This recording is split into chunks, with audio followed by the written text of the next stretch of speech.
7가지 달란트에 대한 성경 구절 뭐가 있는지 7개밖에 없으니까 물론 여긴 조금 더 많아요.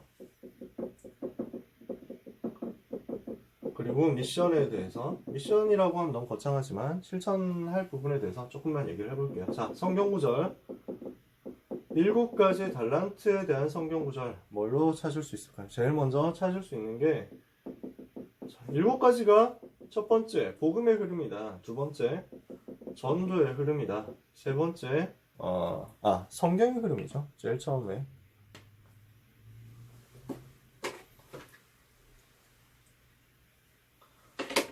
성경 전체의 흐름, 66권의 흐름. 두 번째 위인전, 전도의 흐름. 세 번째 세절기, 복음의 흐름.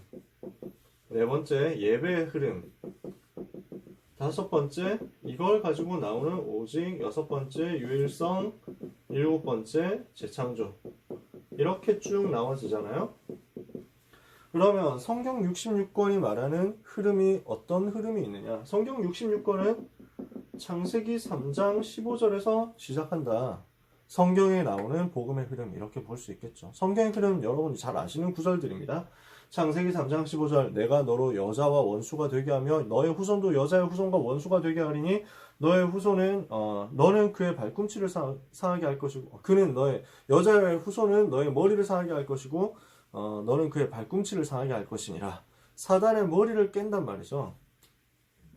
여자의 후손 되신 그리스도께서 오셔서 사단의 머리를 박살낼 것이다. 이것이 성취되는 것이 창세기 6장 14절 계속 흘러가잖아요. 이 흐름이 계속 성취되어서 흘러가잖아요. 창세기 6장 14절, 너는 너를 위하여 방주를 지어라. 고페르나무로 방주를 지어라. 그래서 홍수 재앙이기는 방주운동에 대해서 얘기합니다. 많이 나오지만 출애굽기 3장 18절 희생제사, 이사야 7장 14절 처녀가 잉태하여 아들을 낳을 것이다. 그 이름을 임마누엘이라 하리라. 이게 성경의 흐름이잖아요. 이 속에서 하나님이 전도자의 흐름, 믿음의 흐름, 위인들의 흐름을 주셨는데 히브리서 11장 1절에서 2절에 믿음은 바라는 것들의 실상이요 보이지 않는 것들의 증거니 선진들이 이로써 증거를 얻었느니라. 히브리서 11장 38절에는 이렇게 기록했습니다. 이런 사람은 세상이 감당하지 못하느니라. 이런 모델들을 여러분들이 가지게 되었으면 좋겠어요. 자, 그리고 나서 복음의 흐름입니다. 138인데 138이라고 하면 너무 간단하니까 여기에 138에 대해서 조금 더 설명을 풀어서 해볼게요. 마태복음 16장 13절에서 20절, 주는 그리스도시요 살아계신 하나님의 아들이십니다. 이 구절이죠. 이게 예수가 그리스도라고 베드로 고백한 그 내용이죠. 예수님이 그리스도라고 한 제일 공식적인 고백, 이게 마태복음 16장 16절입니다. 그리고 누가복음 10장 19절, 하나님 나라에 대해서 예수님이 어떻게 설명하시는가 권세로 설명하시죠. 그래서 내가 뱀과 전갈을 밟으며 원수의 모든 능력을 제어할 권능을 너에게 이미 주었으니 너희를 해할 자가 결단코 없으리라 그랬죠. 그러면은 이 비밀 가지고 3 이게 예수가 그리스도 하나님 나라라며 성령 충만 받고 증인되는 거잖아요. 마태복음 28장 18절에서 20절, 하늘과 땅의 모든 권세를 내게 주셨으니 그러므로 너희는 가서 모든 민족을 제자로 삼아 아버지 아들과 성령의 이름으로 세례를 주고 내가 너희에게 분부한 모든 것을 가르쳐 지키게 하라. 볼지어다 내가 세상 끝날까지 너희와 항상 함께 있으리라. 자, 이게 복음의 흐름 138을 설명하는 또 다른 성경 구절들 중에 하나입니다. 그죠? 성경 구절 대표적인 것들만 겹치지 않도록 설명한다고 제가 말씀을 드렸었죠. 62가지에 대한 성경 구절 겹치지 않도록 찾아보는 거예요. 자, 예배에 대해서 요한복음 4장 24절에 하나님은 영이시니 예배하는 자가 영과 진리로 예배할지니라 그랬죠. 전에도 이걸 가지고 설명한 적이 있는 것 같은데 영과 진리로 예배한다는 말이 무슨 말입니까? 옛날 성경에는 신령과 진정으로 예배한다 이렇게 써 있었어요. 신령과 진정으로 예배할지니라. 그러니까 저도 머릿속에 뭐가 들어있었냐면 하나님은 영이시니까 신령하게 홀리하게 신비롭게 예배해야 되는 줄 알았어요. 되게 각 잡고 경건하게 완전 착하게 딴 생각 딴 마음 절대 안 품고 그 다음에 진정으로 예배해야 된다. 진심으로 엄청 쥐어짜내가지고 열심히 예배 드려야 된다. 그 말인 줄 알았어. 그 말이 아니고 예배하는 자는 성령과 진리로 예배할지니라 그랬어요. 영과 진리로, 다른 말로 성령과 진리로. 그러면 성령이 뭐예요? 하나님이시잖아. 하나님의 비밀 가진 하나님의 자녀, 성령 내주 축복을 가진 하나님의 자녀. 그러니까 하나님 자녀의 신분을 가지고 예배라는 거예요.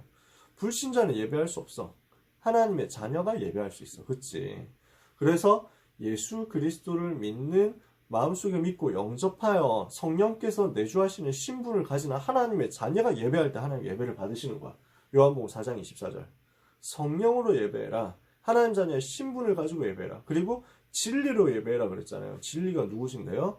예수 그리스도잖아. 내가 곧 길이요 진리요 생명이니 나로 말미암지 않고는 아버지께로 올 자가 없느니라. 그리스도가 진리거든. 하나님의 자녀가 그리스도 비밀 가지고 예배하는 거예요. 그때 하나님께서 역사하시는 것이 그게 요한복음 4장 24절 의미예요. 시편 103편 20절에서 22절에 다윗이 예배에 대해서 고백합니다. 능력이 있어 여호와의 말씀을 행하며 그의 말씀의 소리를 듣는 여호와의 천사여 여호와를 송축해라. 그에게 수종 들고 그의 모든 뜻을 행하는 모든 천군이여 여호와를 송축해라. 여호와의 지으심 받고 그 다스리시는 모든 곳에 있는 너희 천군 천사여 여호와를 송축해라. 내 영혼아 여호와를 송축해라. 이게 우리가 누릴 비밀입니다. 오직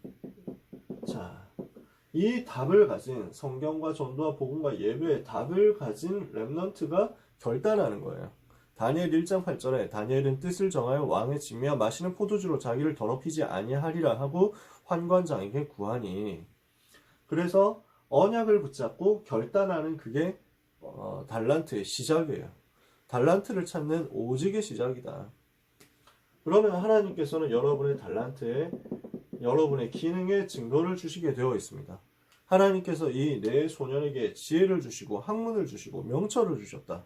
다니엘은 특별히 모든 이상과 꿈을 깨달아 알았다.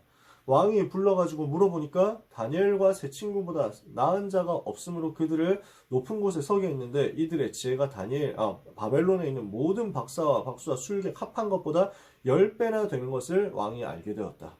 10배의 지혜를 하나님이 주시는 것이죠. 이게 유일성으로 가는 거예요. 재창조, 이렇게 하면 이걸 가지고 우리에게 와진 기능과 우리에게 발견된 그 달란트와 우리에게 하나님이 허락하신 그 기능과 재능을 가지고 무엇을 하는 것입니까?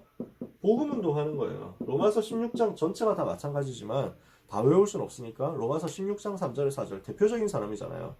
그래서 브리스기를 아굴라죠. 그들은 나를 위하여 자기들의 목이라도 내어 놓았느니라.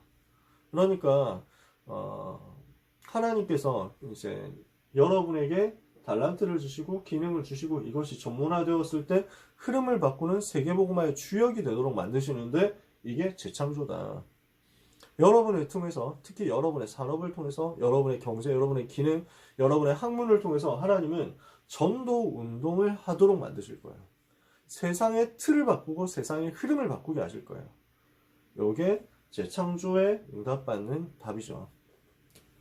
그러면 이걸 가지고 어떻게 기도하면 됩니까? 간단하게 하시면 돼요. 이거는 계속 마찬가지잖아요. 하나님 달란트를 발견하게 하심을 감사합니다. 또는 하나님 달란트를 발견하게 해 주옵소서. 이렇게 기도하시면 돼요. 나에게 이미 주신 달란트를 발견할 수 있도록 성령으로 나를 인도해 주옵소서. 그래서 성경 66권을 통해서 그리스도를 더 정확하게 알게 하여 주옵소서. 전도가 되어지는 흐름을 보게 하여 주옵소서. 복음의 흐름을 깨닫게 하여 주옵소서. 이것을 가지고 예배 성공하게 하여 주옵소서. 이것을 가지고 오직을 찾게 하시고 유일성을 찾게 하시고 재창조의 응답을 받게 하여 주옵소서. 예수 그리스도의 이름으로 기도합니다. 아멘. 어렵지 않죠? 되게 짧게 있잖아. 간단하게 했잖아. 여러분 나름대로 계속 해보시면 돼요. 여러분 나름대로도 만들어 보세요. 기도문을 7가지 달란트를 누리는 기도문을 만들어 보세요. 그래서 하나님 성경 66권을 통해서 하나님의 말씀을 깨닫게 하시고 복음을 깨닫게 하옵소서. 믿음의 사람들을 통해서 전도의 흐름을 깨닫게 하옵소서. 138을 통해서 복음의 흐름을 붙잡게 하여 주옵소서. 예배에 성공하게 하여 주옵소서. 나에게 주신 전문성 찾는 오직의 응답을 받게 하여 주옵소서. 기능 서밋으로 가는 유일성 응답을 받고 재창조를 통해서 현장과 시대의 흐름을 바꾸게 하여 주옵소서. 나름대로 계속해서 기도를 누리게 되시기를 바랍니다. 자, 미션인데요. 또는 실천할 방법인데요. 좀 설명하자면 너무 많겠습니다만 성경 66권을 가지고 실천할 수 있는 방법 어떻게 읽으면 좋겠냐 이거는 그냥 참고하시면 됩니다. 참고하시면 돼요. 저 같은 경우는 사도행전부터 읽었습니다. 항상. 사도행전을 굉장히 반복해서 읽었어요. 왜냐하면은 사도행전은 사복음서에 나타난 예수님이 말씀하셨던 그 복음의 메시지의 정수, 그리고 예수님이 훈련시키셨던 제자들에게 주신 전도 훈련의 정수, 이것이 전부 다 요약된 엑기스잖아. 에센스거든. 사도행전 속에 그래서 정수가 그렇게 들어있거든요. 구약 39권은 사복음서에서 성취되었죠. 예수가 그리스도라는 그 메시지를 통해서 성취되었잖아.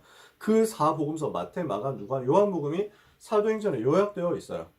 그리고 사도행전 이후에 나오는 서신서들 있죠. 이것은 사도행전의 흐름과 다 연결되어 있어요. 시간이 되면 뭐 이런 부분도 특강해주면 좋은데, 사도행전 강의를 통해서 특강하면 좋은데, 사도행전 언제쯤 서신서 뭘 썼다 라는 것들이 다 있잖아요. 그러니까 서신서의 흐름도 사도행전 속에 요약되어 있어요. 그러니까 성경 66권 전체가 사도행전 속에 다 들어있는데, 그 주제가 뭐냐? 예수가 그리스도라는 거예요. 이게 읽다 보면 계속 나올 거예요.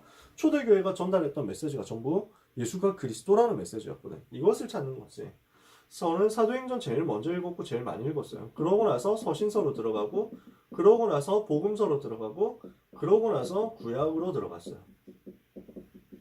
이렇게 해서 하나하나씩 찾아내는 연습을 했었어요. 왜 이 순서대로 했냐면, 사도행전 통해서 드러난 바울의 전도 훈련이, 바울의 전도 운동이 직접적인 메시지로, 컨텐츠로 채워져 있는 게 서신서더라고.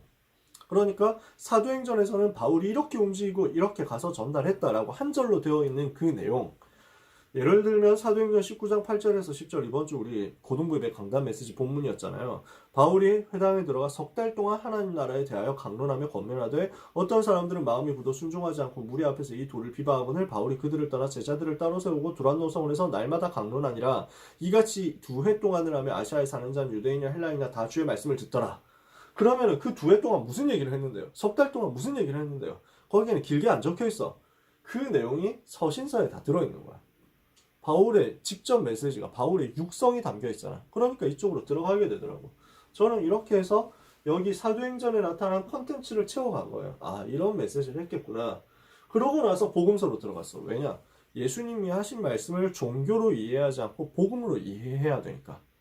그러니까 예수님은 전부 복음 얘기하셨는데, 불신자들은, 그리고 기존신자 종교인들은, 신학자들은 전부 종교로 오해하는 거야. 율법으로 오해하는 거야. 예수님이 그런 말을 한 게 아니거든. 그래서 저는 이렇게 성경을 읽었어요. 그러고 나니까 구약 성경 그냥 한 번에 훅 뚫리는 거예요. 쉽게 보이더라고.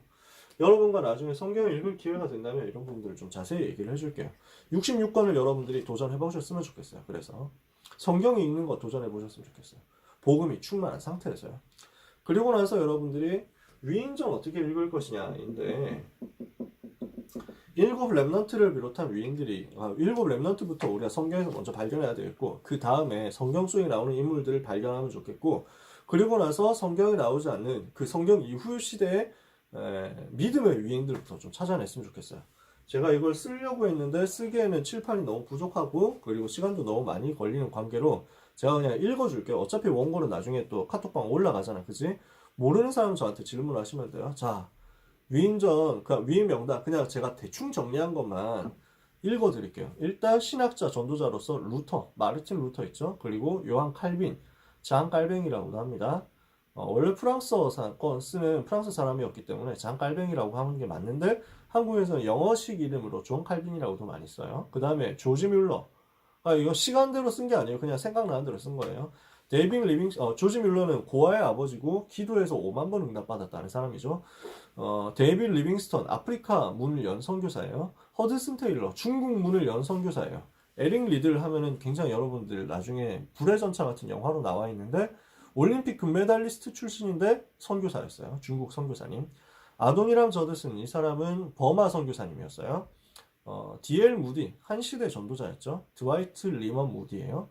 그 다음에 요한 웨슬레, 존 웨슬리라고도 합니다. 이 사람은 감리교회 창시자고 영국에서 전도했던 사람이에요.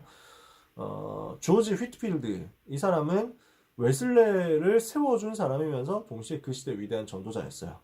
그리고 페니 제인 크로스비, 이 사람은 찬송 작가죠. 여러분이 잘 아시는 분이죠. 성경에 우리 찬송가에 찬송 되게 많이 실으셨잖아요. 나의 갈 길 다가도록 예수를 나의 구주 삼고 온 올라온 구세주 예수 내주 나의 생명 되신 주 뭐 이런 찬양들을 지으신 분이 크로스비예요.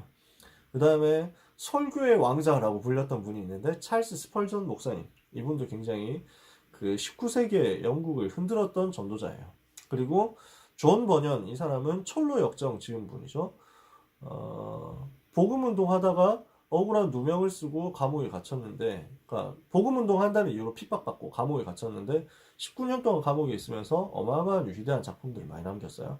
조나단 에드워드, 이 사람은 경건주의 운동을 한 사람이에요. 우리가 봤을 때 완전 복음은 아니지만 그래도 시대 영적 흐름을 바꾼 사람이에요. 사무엘 밀즈, 윌리엄 캐리, 이 두 분은 선교의 문을 연 사람들이에요. 선교의 역사를 바꾼 사람들입니다. 정말 많은 사람들이 있는데 제가 다 얘기는 못하고요. 찰스 피니, 이 사람도 무디 시대 조금 앞서 활동했던 전도자예요.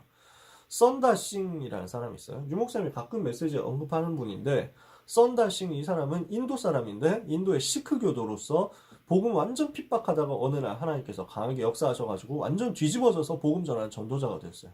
생을 걸고 전도하면서 티베트 가서 온갖 핍박받으면서 전도하다가 순교한 것 같아요. 어떻게 되었는지 그 행적을 알 수가 없는데 실종되었는데 아마 순교했을 것이다 생각됩니다. 한국의 전도자들이 많이 있는데 또 많이 있지만 김익두 목사님 같은 분이 있어요. 이분은 깡패였는데 복음 받고 전도자 됐어요. 주기철 목사님, 신사참배 반대했던 위대한 분이죠. 손양원 목사님 마찬가지로 신사참배 반대했는데 주기철 목사님은 일제에 의해서 순교했고, 손양원 목사님 감옥 갇혔다가 해방되었는데 그 이후에 공산군한테 순교했어요. 6.25 전쟁 때. 손양원 목사님 진짜 위대한 분인데 그렇게 믿음 지키면서 또 그 문둥병 환자, 나병 환자들을 위해서 이제 헌신하면서 살고 복음 전하고 이렇게 했어요.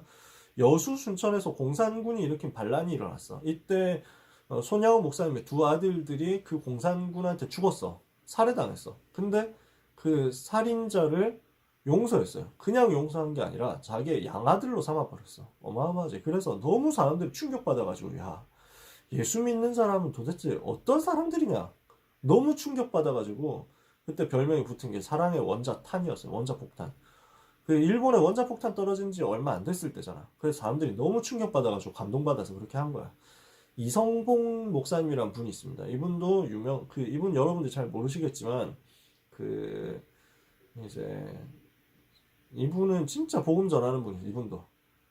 그래서 뭐 많은 얘기를 할 수 있지만 이분도 똑같이 일제와 공산당의 이제 그 탄압을 받으면서 그 속에서 복음 전하다가 공산군 때문에 순교하신 분이에요. 문중경 전도사님이라는 분도 있어요. 이분도 목포 쪽에 유명한 수많은 섬들마다 다니면서 복음 전했던 전도사님, 여자 전도사님이었는데 결국 여기도 공산군한테 그 무자비하게 이제 살해당하셨죠.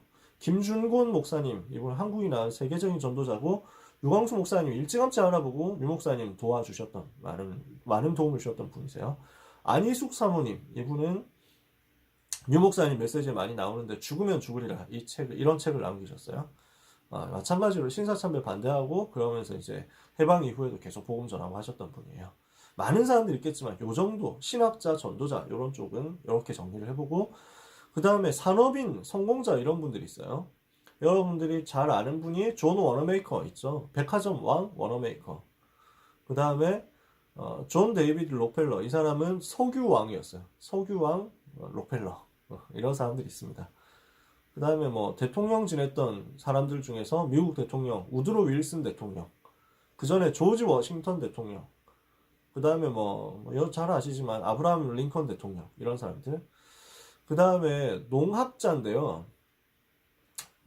과학자인데 그 조지 워싱턴 카버라고 땅콩 박사라고 하는 분이 있어요. 농업 과학자.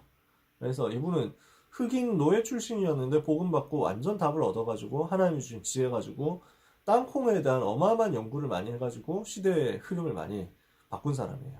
조지 워싱턴 카버라는 사람. 그 다음에 마이클 패러데이라는 사람, 제임스 맥스웰, 이런 사람들은 또 과학자로서 진짜 믿음의 사람들이었어요.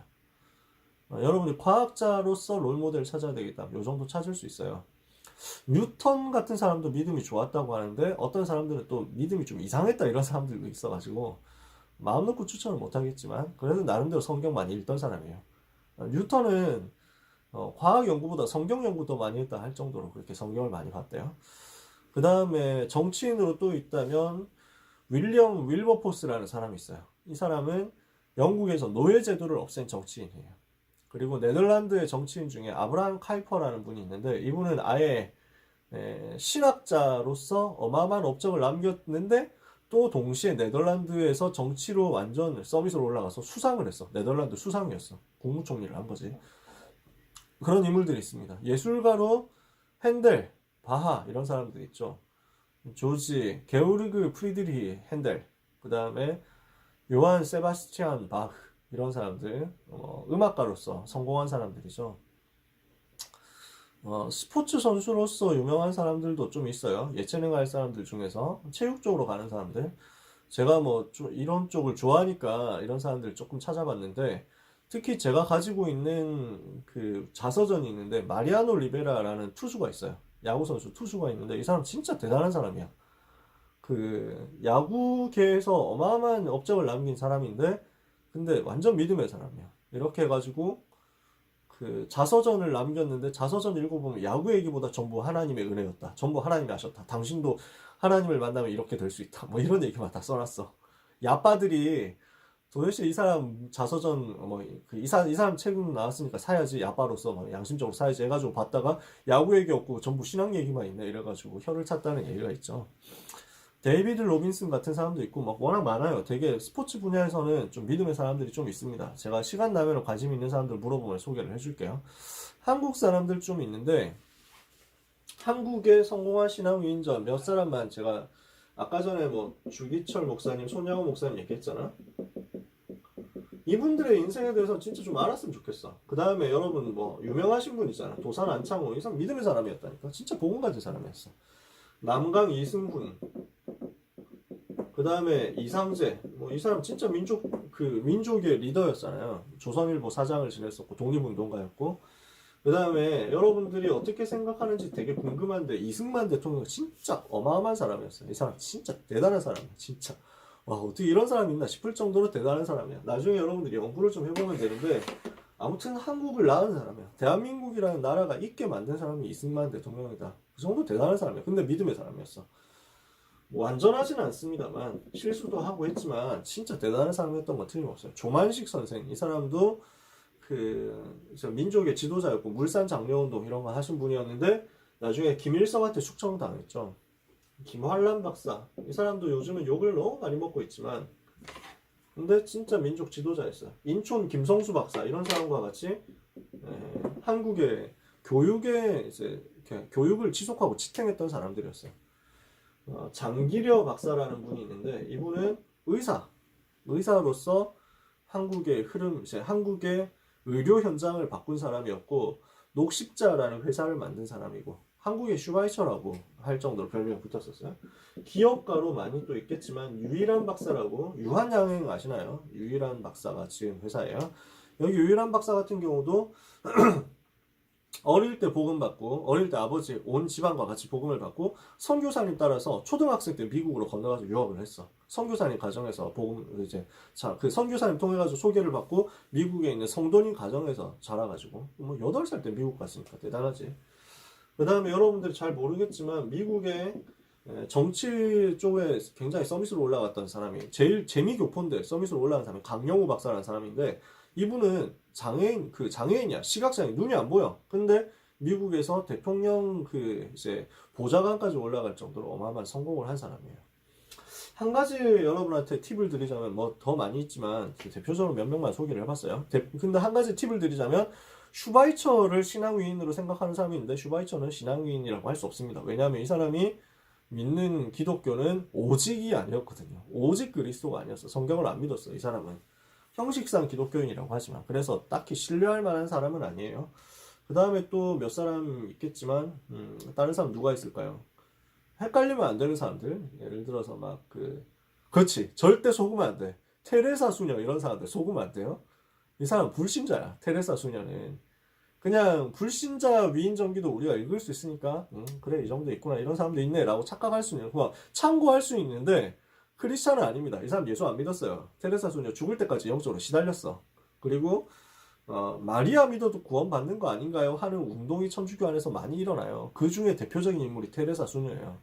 그리고 테레사 수녀가 만들어 놓은 고아원에서 막 여러 가지 문제도 많았어. 그러니까 우리가 뭐 그렇게 신앙위인 뭐 이런 걸로 절대 인정하면 안 돼요. 속으면 안 돼. 무슨 그런 사람들 되게 많거든. 프란시스 뭐 이런 사람들 뭐 천주교인이거든. 우리가 뭐 굳이 인정해 줄 필요가 없지. 자, 신앙 서적에 대해서 우리가 조금 생각을 해볼 수 있는데 뭐 책도 많이 읽어야 되고 하지만은 철로 역정 같은 책을 꼭 읽어보셨으면 좋겠어요. 여러분이 하늘 가는 밝은 길 필그림스 프로그레스라고 해가지고 그 성도가 천국으로 순례자의 여정이라고 할 수 있는데 이게 한국에는 철로 역정이라는 이름으로 더 유명하죠. 무릎으로 사는 그리스도인 이 책은 여러분들이 한번 꼭 읽어보셨으면 좋겠어요. 정말 책의 내용이 좋아요. 제가 신앙서적은 사실은 별로 추천할 만한 게 없는 게 유목사님 메시지 듣는 게 어떤 신앙서적보다 좋거든요. 제가 그렇게 결론 내리고 나서 저도 읽다가 그 다음부터 유목사님 메시지 듣고 나서는 안 읽게 됐어요.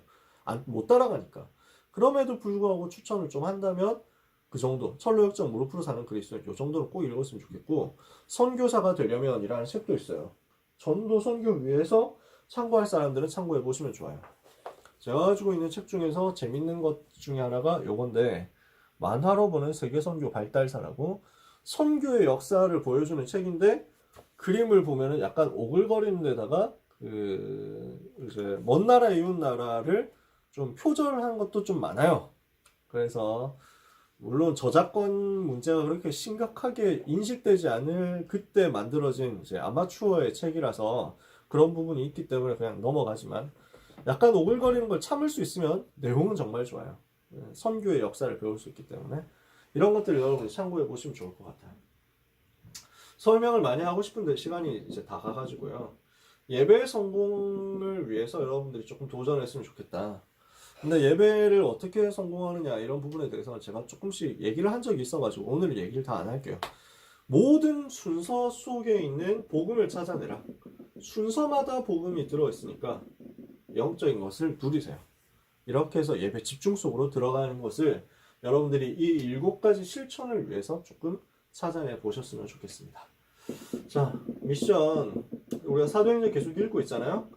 사도행전 어제 6장까지 읽었죠, 그죠? 오늘 수요일이잖아요. 셋째 날이잖아요. 2주차의 셋째 날. 사도행전 7장부터 9장까지입니다. 사도행전 7장은 스데반이 설교를 하고 순교하는 장면. 사도행전 8장은 이 스데반의 일 때문에 박해가 일어나가지고 사람들이 흩어지면서 빌립이 사마리아에 가서 백성에게 복음을 전파하고 그리고 에디오피아 내시를 만나서 복음 전하고 했던 내용이 들어있죠. 사도행전 9장은 드디어 핍박자 사울이 돌아옵니다.